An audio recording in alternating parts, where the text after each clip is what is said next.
Ricardo, a economia do governo Lula, o que o investidor pode esperar? A gente vai ganhar dinheiro ou teremos muitas turbulências?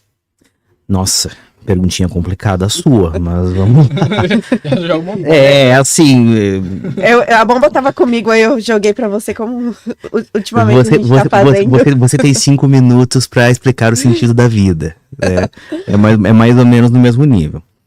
Eu acho assim... Em primeiro lugar, a gente tem que olhar para questões de natureza doméstica e de natureza global, tá? Eu acho que existe, e é super importante a gente ter isso em mente, muito claro, assim, de ponto de partida, a situação econômica que a gente vive no mundo hoje, ela é muito diferente da situação econômica que o Lula encontrou no governo Lula 1, tá? Basicamente, lá atrás, o mundo se encontrava às vésperas, né, de um momento de aceleração econômica muito relacionado com a emergência da China como potência, né? Logo no primeiro governo Lula, a gente teve o famigerado ciclo das commodities, que favoreceu bastante a economia brasileira naquele momento.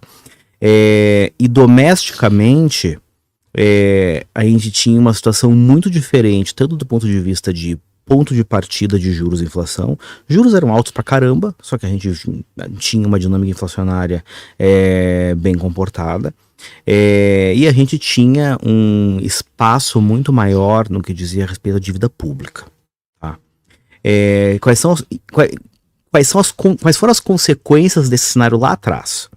Tá? Em primeiro lugar, estavam dadas condições para uma redução significativa de taxa de juros no Brasil, e ao mesmo tempo existia espaço do ponto de vista fiscal para você aumentar a dívida pública, ou seja, expandir, basicamente expandir o gasto público de uma maneira ainda sustentável, e a gente teve um impulso muito grande que veio do fronte externo, relacionado novamente, como eu mencionei, à situação de demanda por commodities por parte de China.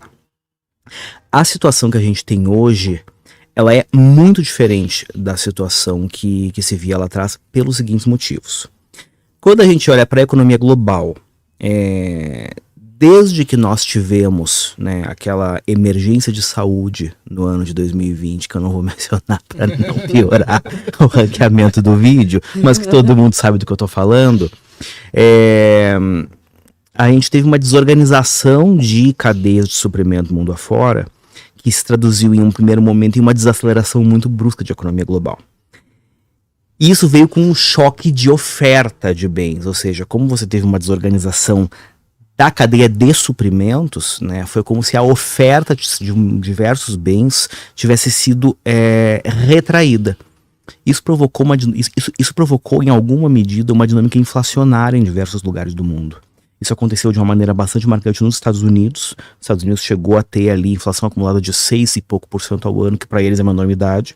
Isso aconteceu de maneira bastante marcante na Europa.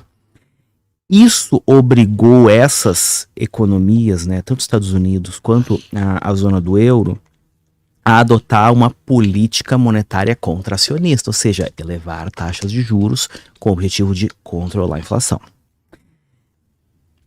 Coisa muito semelhante com o que a gente está vivendo aqui, né? E paralelamente a isso, a situação de China, que se imaginava, e eu fui inclusive um dos analistas que apostou nessa tese, de que no pós-emergência sanitária, você poderia ter uma aceleração do crescimento econômico chinês impulsionado por gasto público.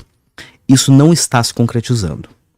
Consequentemente, você tem um mundo de economias desacelerando, com taxas de juros cada vez mais altas e com a principal potência que no passado ajudou o desempenho do Brasil em um ritmo muito mais lento que se gostaria. Isso quer dizer basicamente que o cenário externo que a gente tem, ele é praticamente uma versão espelhada do cenário externo que nós tínhamos lá atrás. Então, lá de fora não vai vir solução, não vai vir impulso significativo a curto prazo para o Brasil. E a nossa situação doméstica, ela é muito diferente também, basicamente por quê? A gente ainda vem de um período de inflação elevada, embora ela venha se acomodando ao longo do tempo, e a gente não tem espaço significativo para a expansão da dívida pública. Né? Não por acaso existiu toda essa discussão, né, da revogação do teto de gastos e a subsequente elaboração de um arranjo alternativo, que é o famoso arcabouço fiscal. Mas o fato concreto o cobertor do ponto de vista fiscal ele é relativamente curto. Então, assim, o governo não tem grande espaço para fazer política fiscal, ele não tem na mão a possibilidade de fazer política monetária, o Banco Central está lá cumprindo o mandato de fazer política monetária para segurar a inflação, e o comércio internacional não ajuda. Então, assim, é um cenário econômico fraco que esse governo que se iniciou se depara aqui no Brasil, tá? Nesse momento. Muito diferente daquele que a gente tinha lá fora. Trocando em miúdos, isso vai possibilitar que se ganhe dinheiro olhando para a realidade de ativos brasileiros? Eu acho que a gente tem algumas oportunidades, tá?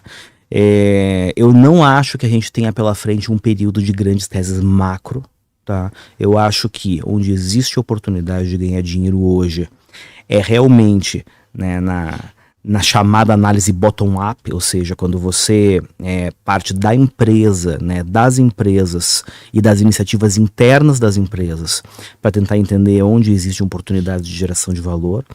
E a depender de como o governo se portar, eu acho que a gente pode acabar vendo surgir oportunidades em empresas exportadoras por conta de uma dinâmica de câmbio, tá? Não tanto uma dinâmica de atividade econômica pujante lá fora, tá? Da valorização do câmbio. Na verdade, da desvalorização do câmbio, né? Ou seja, empresas exportadoras se beneficiando de um real mais barato, né? E empresas vendendo em dólar com estrutura de custos em real, tá? Isso poderia vir basicamente de onde? Tá? De um cenário fiscal pior, isso vai depender basicamente de como efetivamente caminhar o tal do arcabouço fiscal, e de uma maneira mais marcante, de uma política monetária pior. Em que cenário a gente pode ter uma política monetária pior?